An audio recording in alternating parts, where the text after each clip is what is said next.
Howdy, and welcome back to You've Got People Problems, the podcast where we tackle the leadership challenges that no one wants to talk about, but every business faces.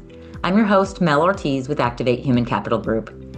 Today's conversation is with Lisa Smoot, a second-generation leader of San Francisco Bay Coffee Company.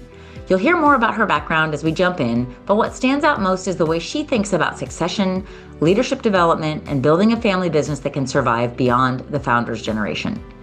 In this conversation, we talk about why legacy alone is not enough to sustain a family business, the importance of structure, governance, and clear expectations across generations, how to develop next generation leaders without entitlement, why employee growth, curiosity, and continuous improvement matter so much in long-term success, and how listening to employees closest to the work can improve culture and operations. I really enjoyed this conversation, and I think you will too. Let's get to it. Howdy, y'all, and welcome back to You've Got People Problems. I'm your host, Mel Ortiz, and today my guest is Lisa Smoot, one of the best family business storytellers I've ever met. And I'm excited to introduce you to their company, San Francisco Bay Coffee. And Lisa, tell us a little bit about yourself, and then we'll jump into our topic around legacy not being enough of a strategy to keep things going to the next generation. Oh boy, that's a good topic. Good morning. Thank you so much for having me, Mel. I'm Lisa Smoot. I am second generation family member running the San Francisco Bay Coffee Company that my dad started 48 years ago. I've been running it for 6 years. We're vertically integrated in that we have roasting plants and farms in Hawaii and in Panama and in Mexico. And then we have a roasting facility here in Lincoln, California, where we do most of our roasting and shipping out for grocery stores, whatnot. Excellent. And tell me how the size of your team, US based and elsewhere. Oh, yeesh. US based, we are 155 or 155 or 60, something like that. Hawaii, we've got 15. Panama, we've got 12. And then in our roasting facility in Mexico, I think we have 72 or 75. So it's pretty big. Now, and that's just full-time employees that work for us. We also have, we hire part-time help when we are in the crop season. We have coffee farms. So the crop season is we are all manually picking, which is, what they say Juan Valdez did years ago.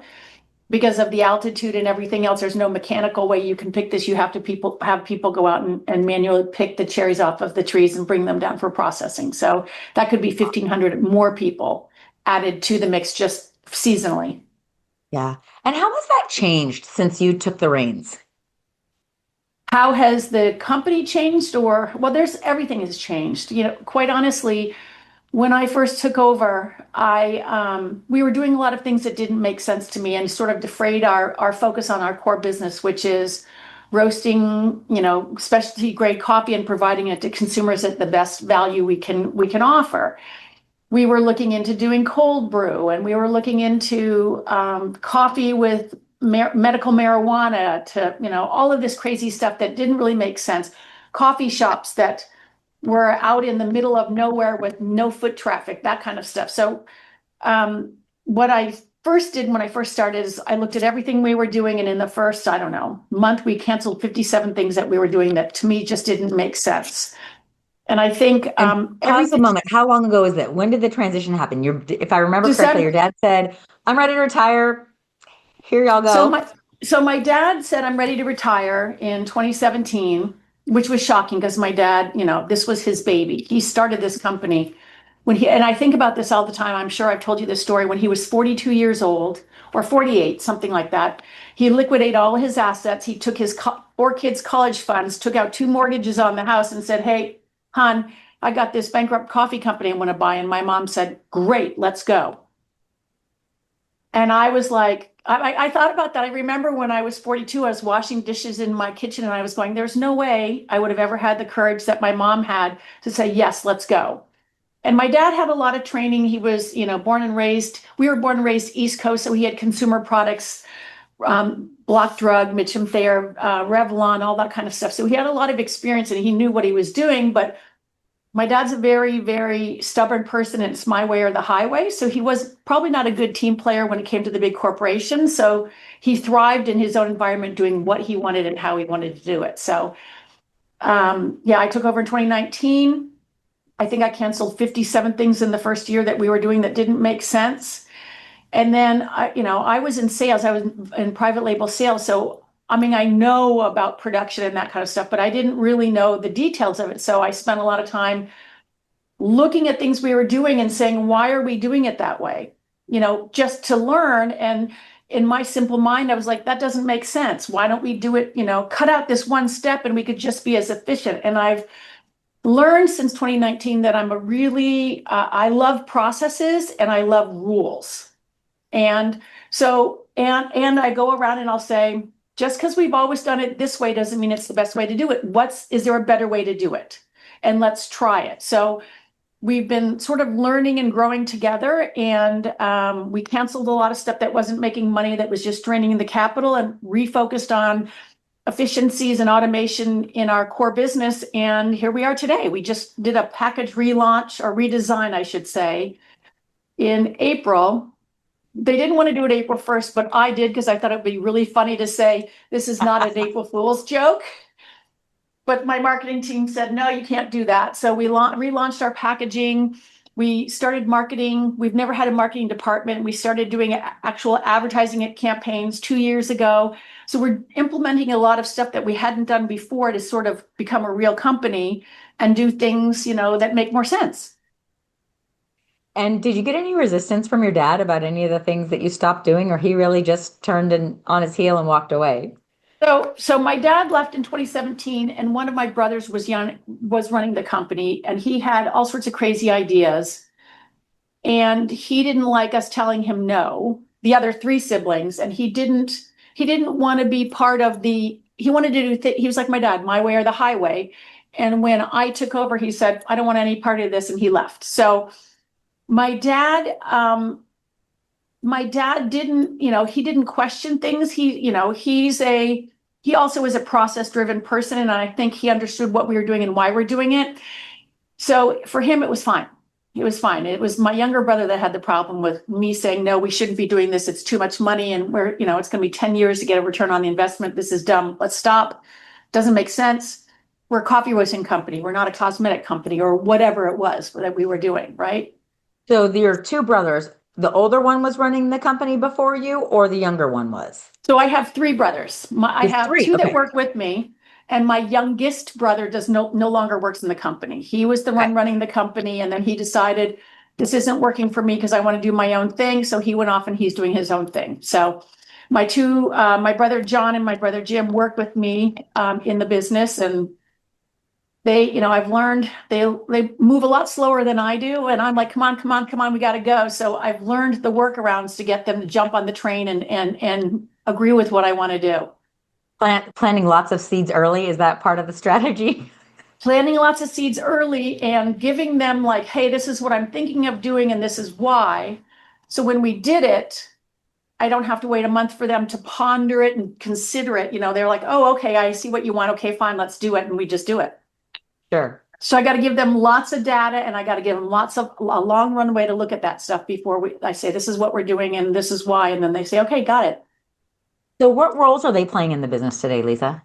So my older brother, Jim, he was the one who actually, when we first started out, Costco came to the Northern California, and they didn't have a gourmet coffee. So my brother, Jim, was handling the Costco sales at the time. And my brother, John, is sort of I call him a bean counter, but he's not an accountant or anything by trade, but he's really, really good with numbers. And he could tell you the best month in the history of the company and how many pounds of coffee we sold in this month and that kind of stuff. So he's sort of my financial, safeguard, if you will, and test. And my brother Jim is, all things sales.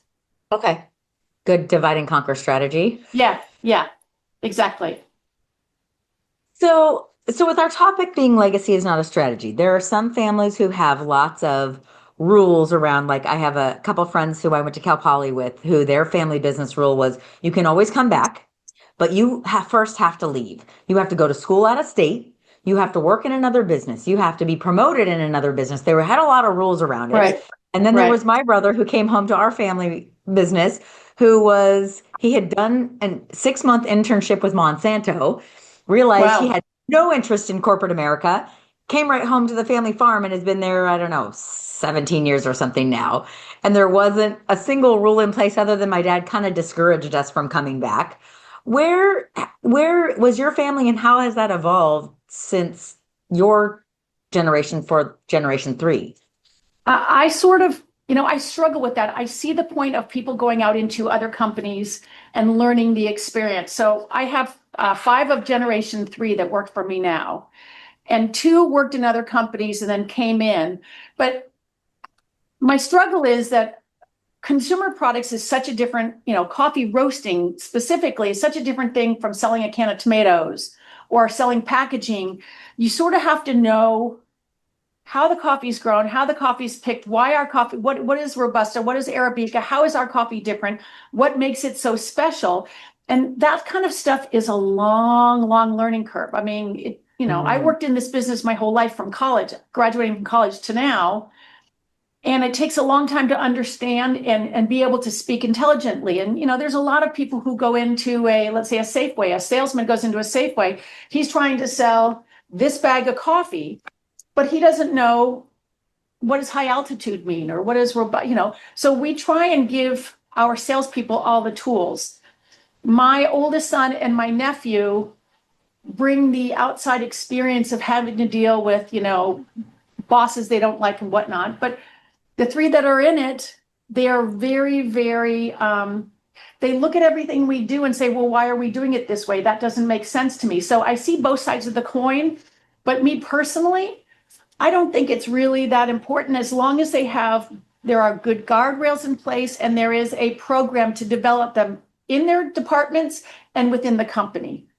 So we have those programs for all 3 of them, and they have, one of them is he's just a sales analyst and he doesn't know how to use Excel because he was going to be a lawyer before he decided he didn't want to be a lawyer. So he has to learn Excel. One of them is not really good at speaking, so they're taking a Dale Carnegie course. And, they're doing the skills that they need to develop within their departments. And then the long lead time item is with me and with the senior leadership team, like we had a strategic planning session in October, and all 5 of the kids came in, and I call them kids, they're not kids, but they are to me. They all came in and sat and watched what we were doing. And I said, you can ask questions, you can contribute whatever you want, but don't interrupt, right? Just write your questions down. And then when there's an opportunity, raise your hand. And they all, it is 3 days of sort of very broad till we get to very specific planning.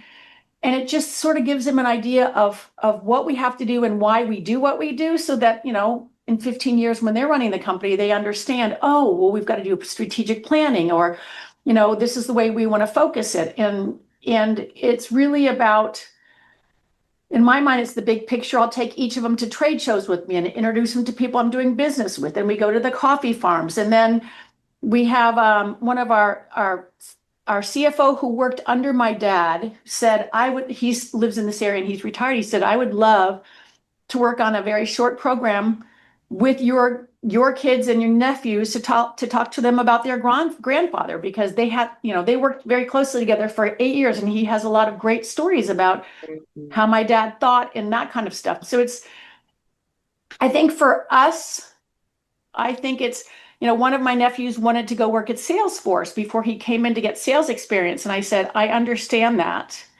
but Salesforce, I'm sure, has their own system of how they sell. We have our own system, which is really based on consumer products. And I don't see how that's going to help you anymore. It's just going to push you down the road for 2 years. So if you don't want to, we're going to give you all the tools you need. We just need to figure out whether we're going to start you at entry level, which is, this is what coffee is. These are the 2, or you're going to have the sales skills. And then we go through the coffee stuff when you get here. So he chose to come in first. And I hear them talking all the time, the G3, and they're like, the 2 older ones are like, you're so lucky you came in at the very beginning, because you are going to be rocking it. In 5 years, you're going to know everything. And I'm still trying to figure out, what this is and what this means. So I think I understand that process. I think for me, there's a lot of bureaucracy and a lot of politics in big companies, and I can't stand that stuff. It seems like it's just a huge waste of time. And we don't, knock on wood, we don't have a lot of that here. We don't have a lot of that here. The kids are treated just like anyone else, and if they're not doing, and every single one of their managers is on my senior leadership team. And they said, okay, so I've got, two of your kids. How am I interacting with them? I said, just like any other employee. Every other employee is treated this way. They have to be treated the same way. Otherwise, there's that sort of sense of entitlement and all that stuff that I can't stand. And we would never survive if we had that kind of stuff in our office. Yeah. So it sounds like you're investing a fair amount of energy and time, and Yep. probably money, investing in developing well-rounded team members with the Yep. skills and the knowledge. Yeah. How are you identifying their talents and leaning into those? Because that's so often, like you were talking about your brother with the numbers, really Yeah. set on that course that's where he Right. can add value. What's your view on that with the third generation in terms of developing that strategy on how do we deploy them over time? They have each started in positions that were available at the time. My oldest is he worked at the Van family almond farm, and he loved that. He loved the growing, the processes, all that kind of stuff. So he's out in production. He's working the production floor, and he doesn't ever want to do anything else. My daughter is in digital marketing, and she loves that, and that's all she wants to do. But she's never taken any trained courses, so she needs the fundamentals to build her up. And the other three, one wants to do sales, but I'm not so sure he will continue on with sales. My son, Michael, is in supply chain, and he hates that. So he is going to, and I call him the politician, because this kid is just, when he was in, oh gosh, I don't know, maybe fifth grade, he came with me to work one time because we had a company party and all the kids come when they can. And I'm doing some work, and he comes in and he's like, oh, that guy Lee is hilarious, Mom. And I'm like, Lee? We don't have anyone here named Lee. And he goes, oh, yeah, he used to be a professional soccer player. He does this and that. Blah, blah, blah. He's going on for like 20 minutes about what this guy's. I go, honey, there's no one here named Lee. And he goes, yeah, there is. I swear to God, I just talked to him for 25 minutes. So I come out and go over around to the front of the office for the Christmas party. And this man goes, hello, nice to meet you. I'm Lee. Today's my first day. And I'm like, oh my God. And that is my son still to this day. He talks to people, he understands body language, he's very intuitive, and he remembers things. He meets people well. He's in supply chain now. He's gonna switch to sales next year. Sounds exactly like my brother. My brother is the same. Is his name Mitchell? No, it's Michael, but it's close with an MI. So that's close. But he's going to be really good at that. When he also, it's funny listening to these guys. They teach me a lot. He was with me one time in Mexico, and the other ones were in high school. He was in middle school, and I'm like, I can't afford a babysitter. Come on, you're coming with me to Mexico. And my biggest fear for the kids when they were little was them getting kidnapped. And we're at this big, I think it was Mexico, it might have been Panama, whatever, but we're at this big, huge resort, and I'm looking around and I can't see him. So I'm walking all around this outdoor patio where everyone is. We have all these coffee farmers, all these people we do business with there. I come around the corner, and my son's sitting at a table face to face with someone else, with a line of my employees waiting to talk to him. And I'm like, I go, hi, what's going on here? Because I thought, maybe he was in trouble for doing something. And the guy he was talking about goes, oh, we're just talking. And I go, oh, is everything okay? He goes, yeah. He's asking very interesting questions. And I said, oh, Michael's asking the questions? He said, yeah. What do I do? What do I love about my job? What do I hate about my job? And if I could do any job in the company, what would that job be? Lisa. Swear to God, in fifth grade. And I'm like, oh my God. So I literally stole that from him. And now when I'm walking around, my dad used to walk around the plant, once a day, talk to people. I try and walk around 3 times because there's 3 different shifts. And I use those lines all the time. What do you like about your job? What struggles are you having? How can we help you do your job better? And if you could do any job, what would it be? And, sometimes people will go, well, I don't know. And sometimes I go, well, I really want to do blah, blah, blah. And I'll say, well, have you talked to your manager? And does your manager know that? Because what you could do is you could start looking at what the skills are to do that job and start refining your skill, toolbox, if you will, so that when the opening comes for that job, you can apply. So, he sort of taught me that. I would never have thought about that. He sort of taught me that when he was a little kid. And it just, the looking at things through fresh eyes is just, I just love, I think anyone can take away from stuff like that. When you hear someone who's not in the business or hasn't been in the business their whole life that doesn't look at it like this is saying, why are we wearing pink today? Why aren't we wearing orange? Because today's orange day, or, whatever, Yeah. One of my favorite leadership questions as you're talking about the walkarounds is what do you want to learn next? Yeah.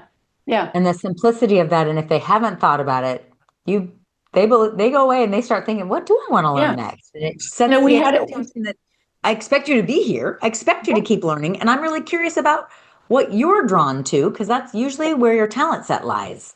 Exactly. And the other part of that equation is you're having a problem with something. Don't get everyone sitting at the offices asking questions about it. Go ask the guys that do the job.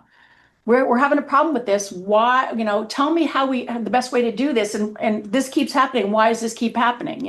Oh, it's because the guy's blindfolded and he should take the blindfold off. Oh, well, what do you know? Right? Whatever it is, ask the people who do the job every single day, right? They'll tell you the ins and the outs and the easy ways and the struggles they have. And it's just, it's eye-opening, but people don't look at it that way sometimes. And interesting, going back to your comment about yourself being a process and rules person. Yeah. Often we have employees who are following rules or processes that they've sort of gleaned and they think are hard and fast. And when we go, oh, well, that's dumb. What would be a better way? They know, but they don't want to rock the boat, especially in Hispanic culture. Right. They are much more formal and authoritarian, and they don't question. They don't question. I know. Which is frustrating because, and it's so funny. I have a lot of people, I walk around and there's a few people who are not scared to say more than hi to me. And this one woman said, oh yeah, everyone thinks that you live in this beautiful glass castle up on the hill and that you've got no problems. I'm like, doesn't matter where you sit. It's the same thing every day. We're all just trying to do the best we can do and, do it hassle-free or trouble-free. I read somewhere it was talking about everybody has problems in life. Your job is to figure out what's problems you enjoy solving and go make that your life's work. Yeah. And I thought it was so, we all think that about everybody else. Like, oh, they have it so good. It's so easy for them. And especially when we look up the food chain, people who make more money, have bigger businesses, have whatever. Yeah. And I haven't known that to be true. Yes, no, it's not true. It's definitely not true. And you know what? Everyone's got the same struggles. Whether you're here or here, it's all the same. So take me back in time. If we could go in a time machine back, our topic is legacy is not a strategy. If you could have counseled your dad to do something different in the transition that he made. Yeah. 2 or 3 things that might have made the transition easier, better for the company. Just 2 or 3? Sure, bring them on. We'll start with that. So when I first took over, I know our business, but I didn't really know anything about, running the business, but I just knew what we were doing was just, like we'd have family members fighting on conference calls and we'd have, I was like, oh my God, how embarrassing. What is wrong with these people? So I started listening to podcasts on family businesses and found out very quickly that, oh, that's just a family business. That's what happens in family businesses. Shockingly enough, I'm like, wow, okay. So my dad did a great job of running the business up to 2017 when he retired. And then he said, we've all worked together for 6 years. We've had this great run. It will be fine. And there was no rules, no regulations, no documentation, none of that stuff. And so, when Queen Elizabeth died, they said, London Bridge has fallen. And I swear to God, this is real. London Bridge has fallen. And there is a manual that said, okay, the first thing we do is XYZ. In minute 2, you do this. In minute 3, you do that. And it was very, very documented and rigid and documented what was supposed to happen once she passed. And I loved that. I was like, oh my God.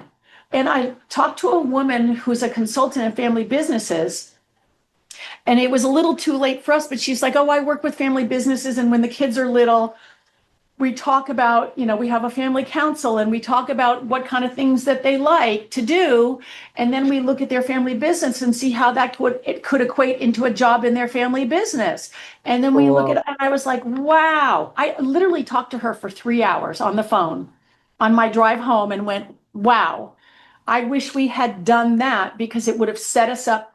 I mean, not that we're not successful, but it would have saved a lot of time and effort and headache moving down the road. So the one thing that I am very, very, very cognizant of is nepotism, and I will not allow that to happen in our company. I just think we worked really hard to get this really great sort of community culture where anyone can talk to anyone about anything, and the nepotism would just shoot that down. So I have one brother who has accused me of reverse nepotism. I'm like, that's okay. I don't care. I remember this conversation. This was one of the first conversations we had. Reverse nepotism. And I said, listen, I don't, I didn't challenge him. I said, well, I'm sorry you feel that way. And I just left it at that, because I know better, because it's going to turn into one of these things. But I just said, okay, then I'm doing my job, right? If they're accusing me of reverse, but that everyone watches the people, the owners, everyone watches what they do, and everyone sees everything. So you need to be the example for your team, your example for your company. And a lot of people don't realize that. So that's one of the first things I've told Generation 3 is, you might not think they're watching you, but they're watching you. So, if you're not supposed to, if you're not supposed to skip and jump as you're walking through the warehouse, don't skip and jump, because they're going to go, oh, Lisa was skipping and jumping, right? And so I did a lot of talking to people in family businesses. We don't have we have a board, but it's really not a board. There's no governance in the company. And my two brothers that I've been trying to get on board this governance and this family board and all this stuff, we're like, we don't need it. We don't need it. We don't need it. Well, they finally have come around to agreeing that, yes, we do need structure, and we need rules, and we need regulations, and we need all of that stuff. We didn't have family employment policy. So, we put one in place. If there's an open position and a family member wants to take it, they can come in. But let's say, Mel, that you're applying for a job and you've got no experience, and this is like a director level, you're not going to get that job. You have to have the qualifications for the job at hand. There has to be an opening for you. And then, as I told you before we started recording, I read this case study on Bed Bath & Beyond, and the two founders were in their late 80s, early 90s. And the reason Bed Bath & Beyond failed is because they underrated the internet. They said, yeah, it's overrated. It's not going to be here. So we're not going to have people in their 80s and 90s in day-to-day operations. If there's advisory positions or mentoring positions or whatever, great. But we need to keep turning over and getting younger people and new people in these roles, so that we don't just get stuck in our ways, and we don't get stuck in our thought process and how we do business. I think if you do that, you're going to set yourself up to fail. And you have to every single day say, what can we do better? How are we doing, and what can we do better? Or more efficiently, whatever better means, more efficiently, better quality, better whatever. We need to every day challenge ourselves. And, we have longstanding customers, and we can't take that for granted. Every day we have to assume someone's going to come in and try and steal those customers from us. So how do we keep reinventing ourselves every day and making sure that what we bring to our customers is a value to them to continue to do business with us? Yeah, it's tremendous. The pressure, the speed with which we operate. You said, my do I gosh. remember correctly that your rule is 70? You can't have a day-to-day role Yeah. in the business Yeah. past Yeah. 70? 70, yeah. It's Now you can do stuff, but and it's a horrible thing to say, but I saw it in my parents as, 70s, they started declining. And then my dad started losing his marbles. And some days he was completely lucid and other days he wasn't. And I couldn't even imagine him trying to run a business with not really understanding what was going on that day. What if he had made a crazy decision to pick up the company and move it to Ukraine? I mean, it's just, we also have We have employment policies. We have pay scales that are, you don't get paid differently if you work in the company. You are getting paid like everyone else, and these are your ranges. And when you get promoted, there's a range of, everything is scaled and done professionally so that it's not subjective at all. And oh yeah, you can have this and you can have that. It's all, what's your job responsibility? I need your job description, what kind of authorities you have, how many people work for you. That all puts you in a category. I think we have 12 or 15 categories of pay rates. And what you do depends on where you fall in those scales. It's interesting. That's probably in my family business clients. The biggest problems I see is allowing the next generation to come in at too high a level, like you're mentioning. If you don't qualify for a director role, I can't put you in that seat because it's not good for the business, but also it's not good for your personal brand or our family brand to let you parachute in. Or their growth. Not good for their growth, because then they're already behind and this imposter syndrome takes over and keeps them from leaning in and asking the dumb questions because they're in a role where they're not supposed to know the answers yet if they come in at the appropriate level. Yeah, no, totally. I totally agree with that. That was literally one of the first things that I did, because we had, when I first came in, everyone out on the floor, Mel's been there for 10 years. And so you just get a percentage increase every single year. Every single person was getting these increases every single year. And I'm like, well, this is ridiculous. We can't continue doing business like this. So I hired a consultant, and I didn't have an HR team that was on board yet. And I don't really know a lot about this. So I just sort of like threw the Band-Aids on the wall and said, this is what I need. And he gave me structure. And then we condensed, from 35 different pay rates to 12 or 15. And, I have a guy that was out in quality control at the time. And he said, Lisa, this is not fair to me. And I said, okay, talk to me about this. And he said, I've been here for 15 years and now Mel's just come in and she's making the same amount of money as me. And that's not fair. And I said, the way we have now, I said, I can't continue to run a business where every single pay scale just keeps going up and up and up. There are top ends and low ends and mid ranges. For what you're doing, this is the most you can make. But go look on the board out there. There are 12 other jobs out there, I'm making this up, that pay more, that what the pay scales are. I said, if you want to challenge yourself and learn and grow, then go apply for one of those jobs. If you just want to come in and check in, clock in the morning and then clock out for your break and clock in at the end of the day and then go home, this is where you're going to be. The most you're ever going to make is this much money. Then he applied for another job and he got that job making more money. And then he's applied for another job and making more money. And then he just got a promotion in that third job that he's gotten. And every day I see him, he has a huge smile on his face. And I said, Hugo, I remember that conversation we had. He said, I know, Lisa, I know. And this is the best thing that ever happened to me, because he wanted to make more money, but he also realized that he wants to challenge himself. So learning new skills challenged him. And he's now doing stuff I bet he never dreamed that he would have been doing. And he loves life. It's great. There's so much value in that alone, and that opportunity of what do you want to learn next? And when we really focus on market-based pay, that then unlocks the people who are driven to earn more. Right. You have to contribute more. It's not just trading days for dollars and we can keep ratcheting this up. We only have so much to give. And so finding your place where you can contribute, whether you're a next generation, a family member, or an employee who wants to level up, it's the same pathway. Exactly. And I truly believe if you show them the pathway up, and we're not really good at this yet, we're getting there, but we will promote managers and they don't know, like I'll go out and, like one guy applied for a plant manager job. He's in receiving on, shipping UPS packages. And I'm like, whoa. So I just said, hey, come on in my office. I want to talk to you. And I said, tell me about yourself. I don't know anything about this guy. What have you done in your past? What do you like doing? And I'm sorry you didn't get this job. And he's like, no. So it ends up in his spare time, he was drawing floor plans of where finished goods should be in a more efficient way, because, right now they're running from the front end to the back end to pick up coffee and drive it back to the front end to put it in a truck. And I'm like, in your spare time? So his manager didn't recognize his stifled, if you will, or his untapped talents.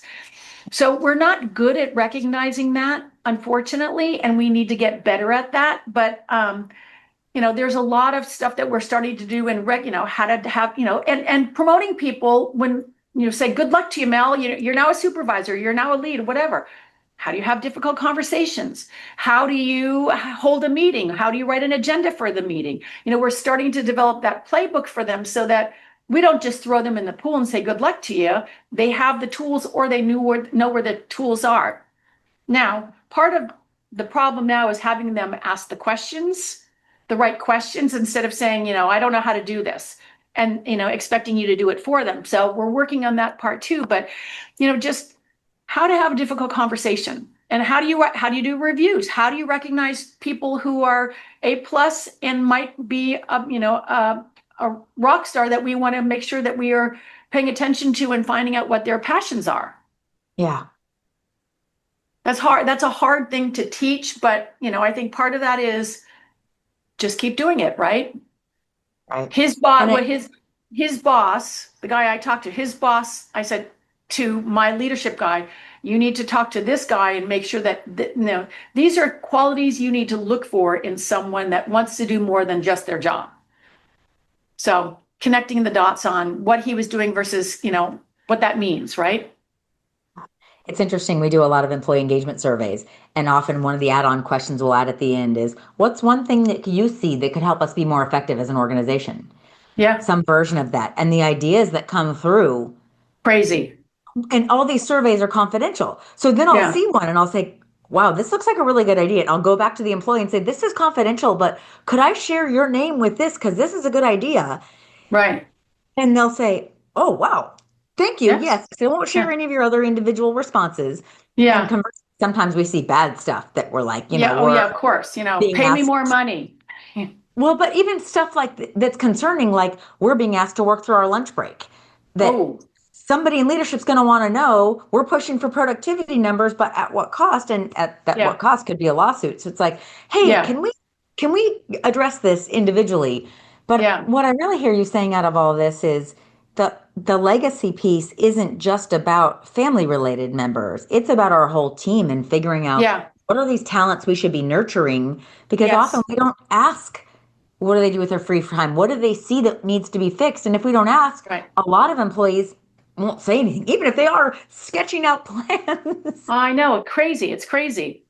And we need to take care of them. We are in Lincoln, California, and it gets hotter than heck here in the summertime. I remember one night a couple of years ago, I left here like 5, and I drive to San Mateo from here. It's about 2.5 hours. I left here at 115 degrees, and I got home and it was 82 on the San Mateo Bridge. I'm sorry, 52, not 82, 52 on the San Mateo Bridge, because it's summertime, the fog comes in. So it's hot up here, and our warehouse is hot. It's really hot. And you can't do air conditioning. We have coffee roasters. We have all this tall equipment and whatnot. So a couple of years ago, I said, I don't know what we're going to do about this. Everyone's like, it's too hot. And they're choosing to come in and clock in when it's 109 degrees. I said, this is unacceptable. We got to figure out how to do something about this. So I have some really super smart people. And then my director of facilities and engineering got with this company, and I don't even know how this thing works, but it's no more than 5 degrees. It's at least 5 to 10 degrees cooler inside than it is outside. So last year it never got above 80 degrees. Whoa. No, it was huge. And everyone was like, oh my God, thank you so much for doing that. And I'm like, well, it took us a long time to figure it out, but something's better than nothing. And if you don't do something for your employees, people are they don't care about me, and I'm just going to leave. Yeah. So, well, I'm hearing a lot of really good strategies. One, I love the idea of really looking at next generation kids and where their talents lie, because the data says that by the time they're about 15 years old, most of the superhighways in their brains are pretty well set. You're talking about your son in 5th grade. This man has the politician. Yes, totally. Written all over them. And so how do we keep nurturing and developing the points on their stars in that direction rather than trying to make them well-rounded? Yes. The strategy around rules and structure is something that especially entrepreneurs don't really like. So they often shy away from it. And I think it often falls to the next generation who Yep. sees it often transitions from like, I'm in charge, I have all the ideas, and you are an extension of my hands, Yep. to, oh, I actually want to divide and conquer, and I want to work with smart people who can own their segment, and then we can Yep. come Yep. together. Yep. So, and then really at the end of the day, it sounds like a lot of the world is just a game of whack-a-mole. There keep being these Yep. problems that we continually have to solve, and we just keep getting better as leaders, and we help the people around us keep learning and growing, which is Right. what keeps us relevant in the marketplace and doesn't end us up like Best Buy going into the, Bed Bath and Beyond and that oh, internet sorry. thing. It's overrated. It's Yes, thank you. overrated. The internet's But overrated. it's also, I think also one more important part of that is letting people, hey, Mel, I need you to figure this out for me. Come back to me with some alternatives. And I might not want to do the one you want to do, but giving you the ability and the structure to make the decision and then run with it. And then if we make a mistake, I said, mistakes, I'm a firm believer that mistakes teach you what not to do the next time, and sort of what's the recourse on this, or let's do the post-mortem on them, and what were we not looking at to see that this would happen.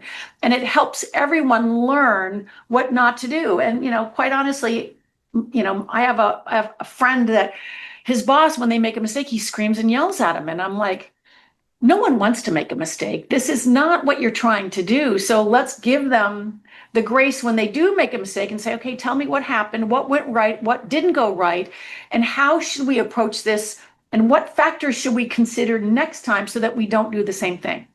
If you make the same mistake over, I'm going to be mad. Yeah, I have a rule of thumb that nobody wants to suck at work. No one shows up at work every day thinking, I'm going to suck at my job today. Yeah. And if we can just keep that simple thing in mind, it helps us ask better questions, give a little bit of grace, remember that we've screwed up too, and that they probably didn't go into it trying to be devious. Right. So, Lisa, this has been such a pleasure. I feel like we really should do another entire segment on reverse nepotism, because I feel like I got a ton of stories on that. I'm not so that's what I'll have the you on favorite next aunt. program. Thank you for sharing the San Francisco Bay Coffee Company story, your story, and thank you for investing in your team and the next generation of employees. If people would like to reach out to you, what is the best way that they should do that? Oh, they could just send me an email at lsmoot@sfbaycoffee.com. Great.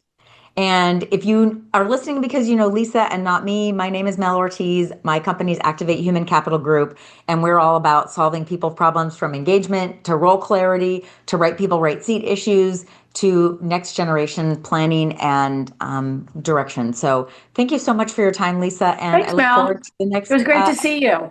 You too. Take All right. care. Take care.